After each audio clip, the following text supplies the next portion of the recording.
मसीह खुदाउन में आपकी सलामती हो। एक नई सुबह के साथ खुदाउन के पाक और ज़िंदा कलाम को लेकर एक मरतबा फिर आपका खादम पास्टर सरफराज रहमत आपके साथ। मैं खुदाउन की शुक्रगुजारी करता हूँ आपके प्यार के लिए, आपकी मोहब्बत के लिए और आपका जो इंटरेस्ट डेवलप हो रहा है उसके लिए मैं खुदाउन की शुक्रगुजारी करता हूँ। अपने कमेंट में ज़रूर इस बात को लिखा करें कि आपको इस कलाम में से कौन सी चीज़ अच्छी लगी है, और अगर उस पर कोई सवाल है तो ज़रूर वो पूछा करें। और ऑनलाइन जितने लोग भी इस कलाम को सुन रहे हैं उन सब के लिए मैं खुदा की शुक्रगुजारी करता हूँ कि आप इस कलाम के वसीला से जो डेली डिवोशन है उसमें से बरकत पा रहे हैं, और आपकी हौसला अफजाई की वजह से मुझे भी सुबह जल्दी उठने का, खुदा के ज़ुर में कलाम की तैयारी करने का, दुआ में बैठने का मौका मिलता है, और मैं खुद भी इससे बरकत पा रहा हूँ। Praise the Lord. आज हम ज़बूर 14 की तरफ बढ़ेंगे और ज़बूर 14 में आज पहली ही आयत में खुदावंद का बहुत बड़ा कलाम है जिसको हमें समझने की ज़रूरत है। और यहाँ पे लिखा है, अहमक ने अपने दिल में कहा है कि कोई खुदा नहीं। वो बिगड़ गए, उन्होंने नफरत अंगेज काम किए हैं, कोई नेकोकार नहीं। खुदा के कलाम के पढ़े और सुने जाने पर खुदा उनकी बरकत हो, आमीन। पहली आयत पर जब हम गौर करेंगे तो यहाँ पर खुदा के बंदा दाऊद ने इंसानी खसलत और इंसानी जो बिगाड़ है उसका खुलासा कर दिया, और खुलासा कुछ यूं किया है कि अहमक का वर्ड जो है, इसके लिए हिब्रू में जो लफ्ज़ आया नाबाल, और नाबाल का मतलब है ऐसा शख्स जो अपनी जिद पर ढीठ बनकर उस पर अटल फैसला कर चुका है कि मैंने खुदा की किसी बात को नहीं मानना, मैंने खुदा के असूलों और खुदा के तरीक़ेकार पर मैंने नहीं चलना, बल्कि वो अपने दिल की सुनता है और अपने दिल से जो वो चाहता है वो करना चाहता है।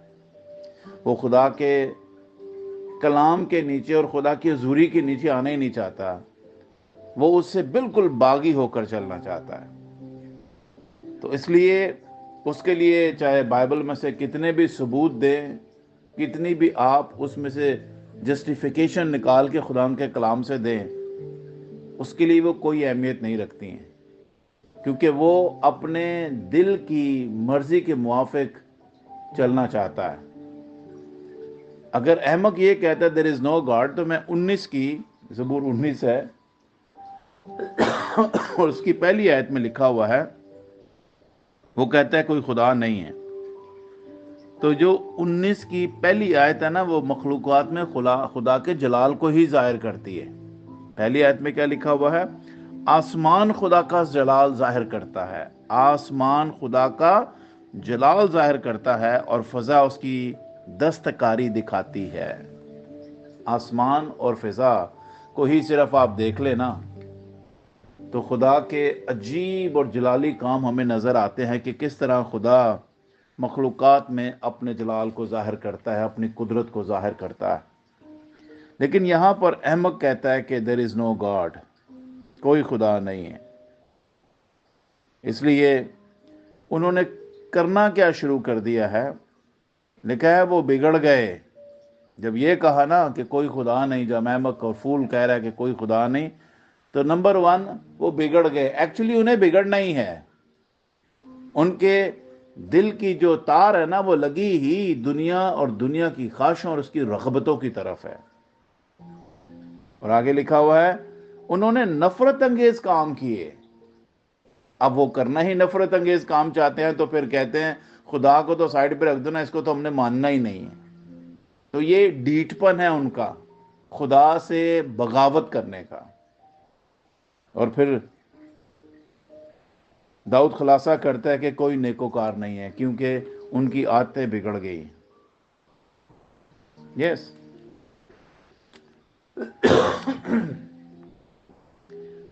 यिर्मयाह उसका 17 बाब और आयत नंबर 9 में लिखा है, दिल सब चीजों से ज्यादा हीलेबाज और ला इलाज है, उसको कौन दरियाफ्त कर सकता है।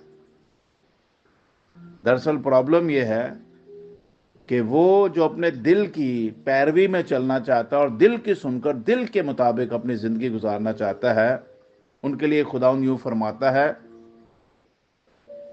17 की 5 आयत में लिखा है, खुदावंद यूं फरमाता है कि मलाऊन है वो आदमी जो इंसान पर तवक्कल करता है और बशर को अपना बाजू जानता है, और जिसका दिल खुदावंद से बरगश्ता हो जाता है।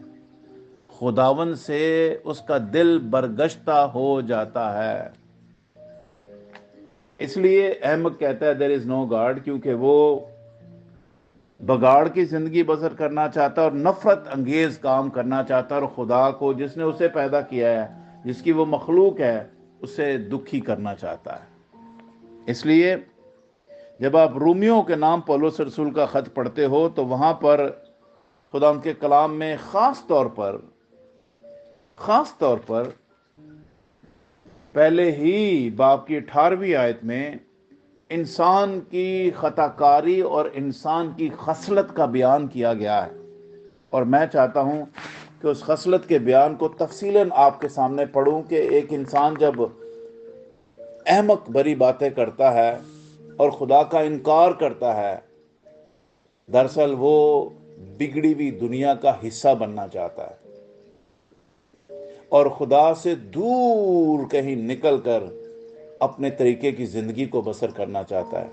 ऐसे ही जैसे मुशरफ बेटे ने अपने बाप की ताबेदारी में रहना मंजूर ना किया और वो बाप की प्रेजेंस से निकलकर अपने दोस्तों और दुनिया में अपने आप को वक्फ करना चाहता है, दुनिया में अपनी जिंदगी गुजारना चाहता है, दुनिया के तौर तरीके को अपनाना चाहता है, जो दुनिया करती है वो करना चाहता है, लेकिन बाप की प्रेजेंस और बाप की मौजूदगी में वो रहना नहीं चाहता, क्योंकि बाप जब बेटे के साथ और बेटा बाप के साथ रहेगा तो फिर जाहिर सी बात है वो उसको तरबियत करेगा।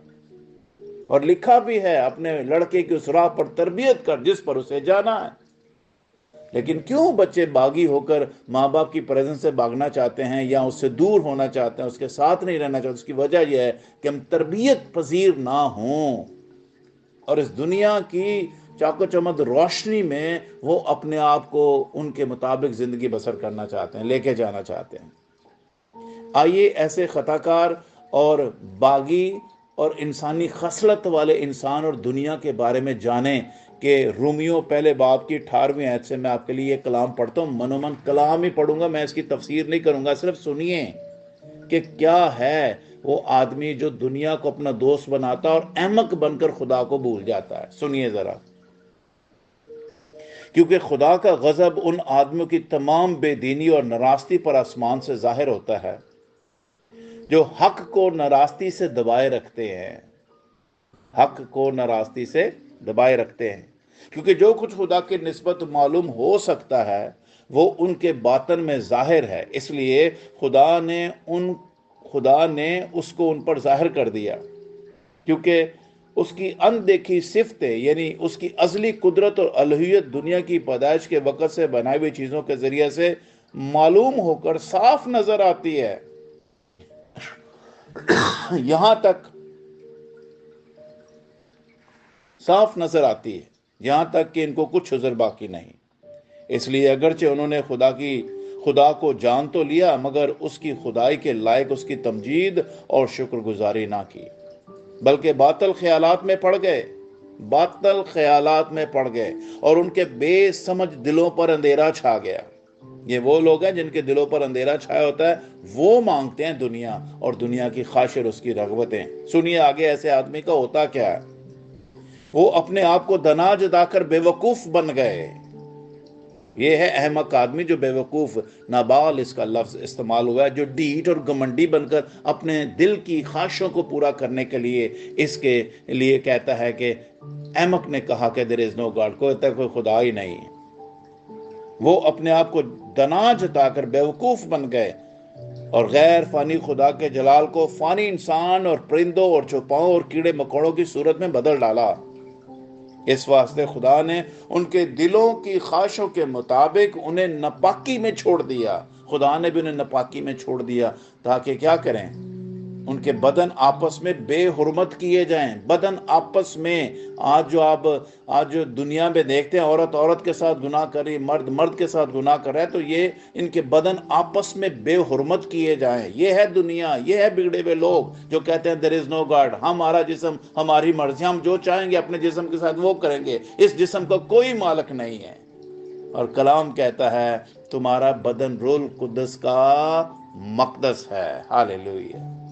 لہٰذا ہم اپنے بدن کے مالک نہیں ہیں، ہمارا مالک ہے جو اس بدن کی حفاظت کرنا جانتا ہے اور اس میں اپنا کلام اور روح القدس رکھ کر اسے اپنے جلال کے لیے استعمال اور خرچ کرنا چاہتا ہے. اس لیے انہوں نے خدا کی سچائی کو بدل کر جھوٹ بنا ڈالا اور مخلوقات کی زیادہ پرستش اور عبادت کی بنسبت اس خالق کے جو ابد اور معبود ہے. آمین.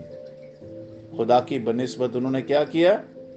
مخلوقات کی زیادہ پرستش کی.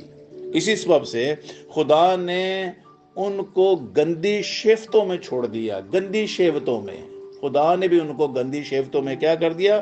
چھوڑ دیا. یہاں تک کہ ان کی عورتوں نے اپنے طبعی کام کو کے خلاف طبعی کام سے بدل ڈالا.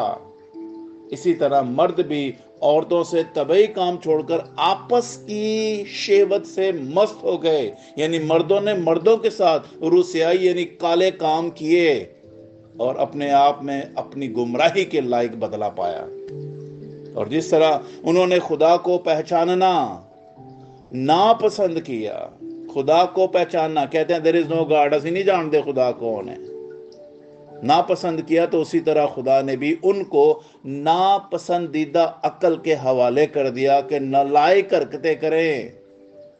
بس وہ ہر طرح کی ناراستی سے، بس جب خدا نے ان کو نالائق حرکتوں کے حوالے کر دیا تو لکھے آگے 29ویں آیت میں، پس وہ ہر طرح کی ناراستی، بدی، لالچ، بدخوئی سے بھر گئے اور حسد، خون ریزی، جھگڑے، مکاری، بغض سے معمور یعنی بھر گئے اور غیبت کرنے والے، بدگو، خدا کی نظر میں نفرتی، اوروں کو بے عزت کرنے والے، مغرور، شیخی باز، بدیوں کے بانی، ماں باپ کے نافرمان، بے وقوف، عہد شکن، طبعی محبت سے خالی اور بے رحم ہو گئے. یہ وہ لوگوں کی تصویر ہے جو خدا کو کہہ رہے ہیں there is no God، کوئی خدا ہے ہی نہیں. ان کی تصویر ہے یہ، ان کی خصلت بیان کی گئی ہے کہ ایسے لوگوں کا حال کیا ہے. حالانکہ وہ خدا کا یہ حکم جانتے ہیں کہ ایسے کام کرنے والے موت کی سزا کے لائق ہیں، پھر بھی نہ فقط آپ ہی ایسے کام کرتے ہیں بلکہ اور کرنے والوں سے بھی خوش ہوتے ہیں. میرے بہنوں اور بھائیوں، جو لوگ دنیا داری کے ان کاموں میں پڑے ہوئے ہیں اور ان کے ساتھ جو ساز باز بنا کہتے ہیں نا یار ٹھیک ہے، اس سے کیا فرق پڑتا ہے، ایسے لوگ ان کی اس لیے تعریف کرتے ہیں کہ وہ بھی تھوڑے بہت ان کے ساتھ ملے جلے ہی ہوتے ہیں. لیکن جب خداوند مجھے اور آپ کو چنتا ہے تو وہ کہتا ہے تمہارا بدن روح القدس کا مقدس ہے، اس لیے تم میرے ہو. کلام میں لکھا ہے تم نے مجھے نہیں چنا بلکہ میں نے تمہیں چن لیا ہے. میرے بہنوں اور بھائیوں، اگر واقعی خدا نے مجھے اور آپ کو چنا ہے تو آئیں خدا کے لائق اس کی عبادت اور اس کی پرستش کریں. احمق نہ بنیں، یہ نہ کہیں کہ there is no God. دیکھیے کئی دفعہ ہم اپنے منہ سے نہیں کہتے، لیکن جب دنیا کی خصلت کے مطابق جیتے ہیں تو پھر ہم کہتے ہیں کوئی خدا ہی نہیں جو ہمیں دیکھ رہا ہے. نہیں، there is God، کوئی ہمیں دیکھ رہا ہے. آئیے اس کی بات اور اس کی پرستش کریں تاکہ اس بات کا ثبوت دیں کہ خدا موجود ہے، وہ کل، آج، بلکہ ابد کی یکساں ہے. خدا آپ سب کو آج کے کلام کے سلسلہ بڑی برکت بخشے. آمین and God bless you. Please آج ایک اور بات کروں گا، جب آپ یہ کلام سنتے ہیں یوٹیوب کے اوپر بھی اویلیبل ہے، فیس بک کے پیج کے اوپر بھی اس کے نوٹیفیکیشن آتی ہے، تو برائے مہربانی اپنے اپنے عزیزوں کو، جو آپ کے دوست ہیں، گروپس ہیں، جو آپ کے جاننے والے، ان تک بھی اس کو آگے فارورڈ کیا کریں اور ضرور اس کو سبسکرائب بھی کریں تاکہ ہم اس میں اور زیادہ برکت پا سکیں. اور کوئی کمنٹ دینا چاہتا ہے نیچے ضرور کمنٹ بھی لکھا کریں کہ آپ نے کلام سے کیا برکت پائی ہے. God bless you all. Bye bye.